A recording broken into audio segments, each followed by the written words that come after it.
You mentioned one thing that that it usually takes 6 to 10 times for someone to see you on social media. I know sometimes people will try something and they'll put an ad up or something like that, and they're like, oh, it didn't work.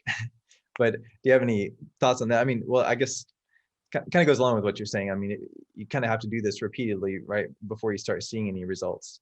Oh yeah, it's the funnest thing. I mean, I enjoy basically you test.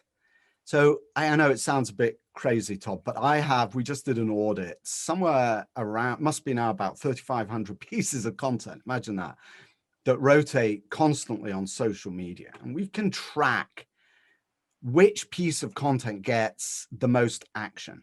Now, here's an important observation. It's social media, but you're conducting business. And investors don't generally chit chat. Serious investors don't chit chat on social media. They don't make a comment, right? This isn't happy cat videos. This is please give me tens of thousands of dollars postings. Essentially, that's what it is. So this is serious business that you're talking about. So what happens is that people don't necessarily like or comment. It doesn't matter. They're seeing you. You are creating a presence online. And when they travel to your site, you can see which posts are which drive the most traffic. So typically what we will do is we will look and see which posts are performing the best, and then we'll use those to advertise. So those are the ones that we will adapt to go out because we know that those are performing the best. So the bottom line is create content and then test it. It doesn't matter if something fails, fine. There's no failure. What you did was you learned that particular structure doesn't work. So you try something else, and it's a constant process of iteration. It never ends. And it's a lot of fun. It's all data. Yeah, it's a blast, actually. So you're looking then more for like click-throughs rather than like some kind of engagement with the post itself, like liking or whatever. Yeah, it's not a happy cat video. You know, I mean, it's not social. The action happens on your website. This is why what you do is so important. People will see you on social media, will see you and the more they see you posting intelligent content, and all that content is, by the way, is here's a important article about the internal rate of return, or here's an article about cat rates. You have a nice image and a link that takes them back to your website. That's all you want is a click on that back to your website. You have to have a website.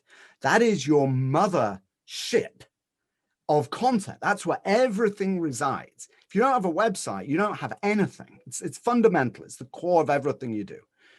But then outside of that, you want to drive traffic to it. And that's done on social media. And so people will see you on social media passing through their feed.